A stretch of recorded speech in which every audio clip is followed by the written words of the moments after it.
नमस्कार, स्वागत है आपका आपके अपने ही चैनल एस्ट्रो ट्रेवल कॉम पे। इससे पहले यदि आपने मेरे चैनल को सब्सक्राइब न किया हो तो इसे आप सब्सक्राइब भी करें, साथ ही बेल आइकॉन को भी ज़रूर आप प्रेस करें ताकि आपको अपने आगामी जीवन में जो भी आपके चेंज आने वाले हैं, परिवर्तन होने वाले हैं या ग्रहों के जो गोचर हो रहे हैं, उन सभी की नोटिफिकेशन आपको समय समय पर मिलती रहे। और ज्योतिष में यदि आप थोड़ी बहुत भी रुचि रखते हैं तो इस तरह की चीज़ें जानना भी आपके लिए आवश्यक है। तो सारी चीज़ों की नोटिफिकेशन आपको समय समय पर मिलती रहे और आप इससे अवगत होते रहें। साथ ही आप मेरे Facebook page astro travel com को भी सब्सक्राइब कर सकते हैं। वहाँ भी इस तरह की ही रोचक जानकारियाँ आपके जीवन से जुड़ी हुई, तो वहाँ से भी आपको इस तरह की जानकारियाँ मिल सकती हैं। तो जैसा कि लगातार सभी राशियों के जून महीने कैसे गुजरेंगे उन पे ही वीडियो बनती आ रही है, तो उसी में कालचक्र की जो तीसरी राशि है मिथुन राशि, इसका कैसा गुजरेगा आने वाला जून महीना, उस पर ही आधारित ये वीडियो है। तो आइए देखते हैं और शुरू करते हैं एक कुंडली के माध्यम से। क्योंकि कुंडली के माध्यम से समझाने के पीछे उद्देश्य सिर्फ ये रहता है कि वो लोग जो कि बहुत ज़्यादा ज्योतिष में रुचि रखते हैं लेकिन बहुत जानकारी नहीं उन्हें, तो उन्हें सारी चीज़ें समझ में आ जाएं कि किस ग्रहों की दृष्टियाँ कहाँ पड़ रही हैं और कौन से ग्रह किस तरह से उन्हें प्रभावित कर रहे हैं। तो आइए कुंडली के माध्यम से समझने का प्रयास करते हैं कि मिथुन राशि का जून महीना कैसा गुजरने वाला है। खास तौर से देखा जाए तो मिथुन राशि वालों के लिए तीन ग्रह जो है उनकी खुद की राशि में रहेंगे, यानी सूर्य, राहु और बुध। साथ ही मंगल का एक गोचर होगा 18 मई को, जो कि उनके 9वें भाव से निकल के 10वें भाव में जाएगा और मीन राशि में जाएगा, मित्र राशि में जाएगा। उसकी चौथी दृष्टि जो है इनकी खुद की राशि पे पड़ेगी, यानी लग्न पे पड़ेगी इनकी कह सकते हैं। सातवीं दृष्टि इनके आपके चतुर्थ भाव पे पड़ेगी मिथुन राशि वालों के, और आठवीं दृष्टि आपके पंचम भाव पे पड़ेगी। तो मंगल बड़ा ही अच्छा फल देने जा रहा है। खासतौर से इनको मंगल दशम भाव में रहेगा तो अच्छे लोगों से संपर्क बनाना, सरकारी कार्यों में उन्नति होना, और मित्र राशि में है तो निश्चित रूप से उच्च अधिकारियों से सहयोग बनाना, और वो कार्य जो इनके काफ़ी दिनों से फंसे हुए थे वो 18 जून के बाद से करीब 40 से 43 दिन मंगल इसी राशि में रहेगा। तो ये सारी चीज़ें मंगल के लिए बड़ी ही अच्छी होने वाली हैं। इनके लिए मंगल बड़ा ही अच्छा फल लेके आने वाला है। साथ ही इनके शरीर को मजबूत करेगा कह सकते हैं, और इनका आप देख लें एक तरह से छठा भाव जो है बहुत ज़्यादा प्रभावित नहीं है। तो यहाँ पर रोग होने के या शत्रु उत्पन्न होने के या ऋण में डूबने के कह सकते हैं, ऋण लेने के, ये सारे आसार जो होते हैं ये नगण्य समझ में आते हैं। इन सब चीज़ों से भी इन्हें कोई परेशानी नहीं मिलने वाली है। तो मंगल जो है बड़ा ही अच्छा फल लेकर आ रहा है। इनके सुख में वृद्धि करना, जमीन से और अचल संपत्ति से इनको लाभ देना। साथ ही संतान भाव पे भी दृष्टि है, तो वो लोग जो संतान के लिए बहुत ज़्यादा उत्सुक थे या किसी एग्जाम से जुड़े हुए थे वहाँ भी उनके फल अच्छे मिलने की संभावना है, यानी कर्म उनके बड़े अच्छे हो जाएंगे। मंगल उस कर्म के कारण उनको फल बड़े अच्छे देगा यहाँ पे। तो वो लोग जो कि एग्जाम दे रहे थे, किसी कंपटीशन को दे रहे थे, कोई रिजल्ट आने वाला था, उनको फल बड़े अच्छे मिलने वाले हैं। सुख में वृद्धि कह सकते हैं मंगल यहाँ पे करने वाला है। समस्याजनक जो बना हुआ है वो उनकी खुद की राशि में ग्रहण दोष का बनना, एक तरह से राहु और सूर्य का, साथ ही सूर्य और बुध का जड़त्व दोष बनना कह सकते हैं एक तरह से, और साथ ही सूर्य ग्रहण लगना, यानी 21 जून को जो है एक सूर्य ग्रहण लग रहा है और पूर्ण सूर्य ग्रहण है कह सकते हैं ये। तो ये दिखा रहा है कि इस दिन जो है आपका ये जो करीब अगला आने वाला 3 महीना, चूँकि पूर्ण सूर्य ग्रहण है और लंबा चलेगा, यानी करीब 9:15 बजे सुबह लगेगा ये और करीब 6 घंटे के आसपास, यानी 5 घंटे 48-50 मिनट के आसपास तक चलेगा ये। तो 6 घंटे में ये पूर्ण सूतक यानी 12 घंटे का सूतक भी रहेगा इसका। तो ये दिखा रहा है कि पूर्ण सूर्य ग्रहण का प्रभाव जो है अगले 3 महीनों तक किसी भी राशि पे रहेगा। जिस राशि के लिए अच्छा रहेगा उन्हें अच्छे फल देगा, जिनके लिए थोड़ा प्रॉब्लमेटिक है उन्हें बुरे फल भी देगा। तो यहाँ पे आपकी राशि में बनने का दिखा रहा है कि आपको हेल्थ वाइज थोड़ा सावधान रहना चाहिए। किसी भी कार्य को करने से पहले लगातार सोच लेना चाहिए। अपने यश को लेके यानी अपने नाम को लेके थोड़ा सजग रहना चाहिए, क्योंकि उस पर भी कुछ ना कुछ दोष लगने की संभावनाएं बढ़ा देता है यहाँ का सूर्य ग्रहण। तो ये सारी चीज़ें करके मिथुन राशि वालों को थोड़ा सजग रहना चाहिए। और चूंकि राहु और मंगल के ही नक्षत्र में लग रहा है सूर्य ग्रहण, यानी दो ग्रह जो हैं विस्फोटक योग लेके एक तरह से आ रहा है।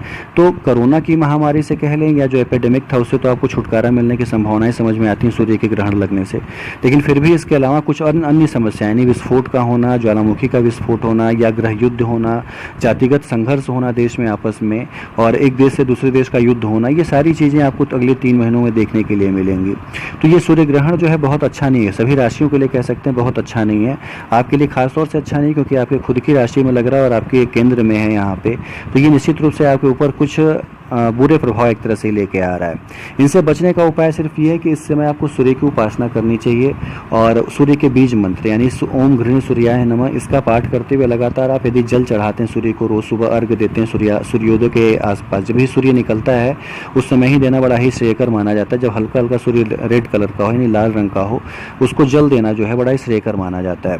साथ ही सूर्य को जो जल देना हो वो गेहूँ से आप दें, यदि कई लोग चावल डाल के देते हैं, अक्षत डाल के देते हैं, उससे ज़्यादा अच्छा आप गेहूँ डाल के दें, क्योंकि सूर्य का अनाज गेहूँ ही होता है, तो उससे डाल के यदि आप देते हैं तो बड़े ही उसके अच्छे फल देखने को मिलेंगे आपको।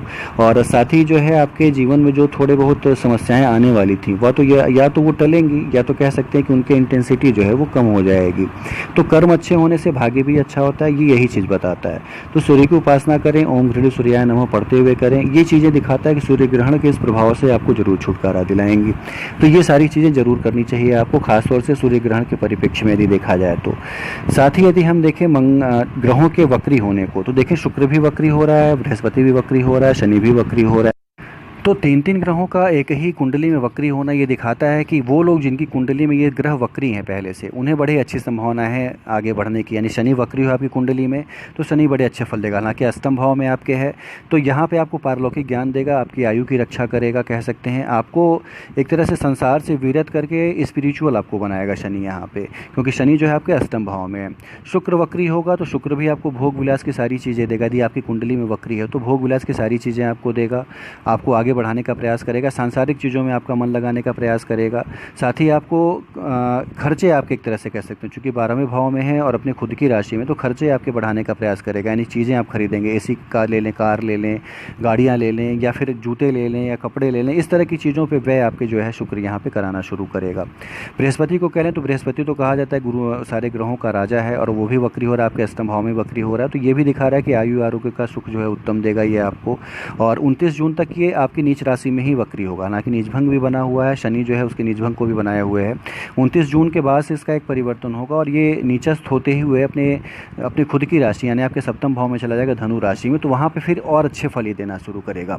लेकिन फिलहाल आपकी कुंडली में इन वक्री ग्रहों का बहुत ज़्यादा बुरा प्रभाव जो है वो नहीं उभर के सामने आ रहा है, क्योंकि बृहस्पति, शनि और शुक्र यदि आपकी कुंडली में वक्री हुए, आप अपनी कुंडली उठा के देख लें तो बड़े ही अच्छे फल देंगे। यदि मार्गी हैं, बहुत ज़्यादा अच्छे भाव में नहीं कह सकते कुंडली में, तो एक मध्यम फल आपको मिलेगा, बहुत ज़्यादा खराब फल भी नहीं देगा।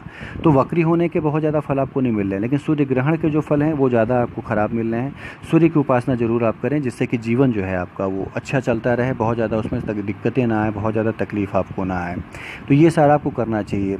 तो देखा जाए तो बृहस्पति आपके दसम भाव का स्वामी है, लेकिन अष्टम भाव में रहेगा, तो कोई भी काम करने में आपको, चूँकि कर्मेश होता है और अष्टम में चला जाए, तो काम करने में अधिक समय लगना या जो भी कार्य करे उसमें डिले हो जाना, कार्य क्षमता इससे थोड़ी प्रभावित हो जाती है और थोड़ा आपके आत्मविश्वास में भी कमी आएगी। लेकिन मंगल उत्तरार्ध में, यानी कह सकते हैं कि करीब 29 जून के आसपास या 15 जून के आसपास से ये सारी चीज़ें जो है सुधरने लगेंगे एक तरह से, क्योंकि मंगल भी आपके दशम भाव में चला जाएगा और मित्र राशि में जाएगा। तो जैसा कि मैंने पहले बताया कि मंगल बड़े अच्छे फल आपके लिए लेके आएगा। तो पद में वृद्धि करना, खोया आत्मविश्वास आपका मिलना, व्यापारी और विदेशियों से या व्यापार जो विदेशों से व्यापार से जुड़े हुए हैं उनको भरपूर अच्छी संभावनाएं मिलेंगी आगे बढ़ने की। तो बहुत अच्छी चीज़ें बनी हुई हैं आपके लिए मंगल और वक्री ग्रहों के लिए। लेकिन सूर्य ग्रहण की तुलना में यदि देखा जाए तो सूर्य ग्रहण थोड़ा ख़राब है आपके लिए, बहुत अच्छे चीज़ें लेके नहीं आ रहा, तो उसकी उपासना सूर्य की आप ज़रूर करें ताकि चीज़ें जो हैं आपके हिसाब से आपको मिलती रहें। बाकी मंगल और शनि के दोषों का समन की बात कर लें यदि हम, तो मंगल और शनि के दोष जो हैं वो थोड़ा आपको परेशान कर सकते हैं। शनि जो है वक्री हो रहा है, यदि वक्री नहीं हुआ आपकी कुंडली में तो थोड़ा परेशान आपको कर सकता है। तो यहाँ पे आपको हनुमान की आराधना करने की सलाह दी जाती है कि हनुमान जी की आराधना करें, खास तौर से शनिवार और मंगलवार यदि आप जाते हैं तो ठीक है, लेकिन यदि रोज़ जाएँ तो ज़्यादा अच्छा है। शनिवार मंगलवार तो जाया ही कीजिए, जाइए वहाँ पे और हनुमान चालीसा का एक पाठ करिए कह सकते हैं। साथ ही उनको आप तुलसी की माला भी चढ़ा सकते हैं। ये सारी चीज़ें दिखाती हैं कि आपका जो पाप प्रभाव है इन ग्रहों का वो थोड़ा उसमें कमी आ जाएगी कह सकते हैं, आत्मविश्वास में वृद्धि होगी खास तौर से। तो चीज़ें जो है आपके अनुरूप चलती रहेंगी, बहुत ज़्यादा आपको नुकसान नहीं देके जाएंगी। तो ये पूरी चीज़ें जो हैं आपको जून के महीने में करनी है, सूर्य की उपासना ज़रूर करनी है। और अपनी कुंडली में आपको ये देख लेना है कि आपकी कुंडली में कितने ग्रह वक्री हैं। यदि आपकी कुंडली में शुक्र वक्री है, शनि वक्री है या बृहस्पति वक्री है या कोई भी एक ग्रह वक्री है, तो उस वक्री ग्रहों के फल बड़े अच्छे आपको मिलेंगे खास तौर से। और नहीं है तो मार्गी में फिर आपको भाव देखने होंगे, उनके बलाबल देखने होंगे। इसीलिए मैं बोलता हूँ कि अपनी कुंडली आप अच्छे से आप चेक करा लें किसी अच्छे ज्योतिष से, जो कि आपकी चीज़ों को सही एग्जैक्ट बता सके। और यदि आपको और भी कुछ जानकारी चाहिए तो नीचे दिए नंबरों पे आप पूछ भी सकते हैं, सारी चीज़ें आपको आपके हिसाब से बता दी जाएंगी, आपकी कुंडली के बारे में, आपके आगामी जीवन के बारे में, साथ ही आपकी कुंडली में दोष क्या है या राजयोग क्या है, इस पर भी पूरी तरह से एक प्रकाश डाल के सारी चीज़ें आपको समझाई जा सकती हैं। तो नीचे दिए नंबरों पर आप पूछ सकते हैं, सारी चीज़ें आपको बता दी जाएंगी आपके हिसाब से कह सकते हैं एक तरह से। तो कुंडली का अच्छा होना और उसमें चीज़ें कैसे गुजर रही हैं, ये सारी चीज़ों की एक बेसिक नॉलेज होना बड़ा ज़रूरी है, ताकि आपका जीवन जो है किस दिशा में मुड़ने वाला है या कहाँ आप जाने वाले हैं, ये चीज़ें आपको अपने से भी समझ में आती रहें। तो इसके लिए आप मेरे चैनल को सब्सक्राइब भी करें, साथ ही नीचे दिए गए नंबरों पर अपने सवाल भी पूछ सकते हैं। तो चीज़ें आपको अपने हिसाब से बता दी जाएंगी। वीडियो कैसे लगी ज़रूर आप इसको बताएं, लाइक और शेयर भी करें। साथ ही आपके सवाल हो तो आप नीचे दिए नंबर पर पूछ भी सकते हैं, आपको उचित परामर्श दिया जाएगा। धन्यवाद।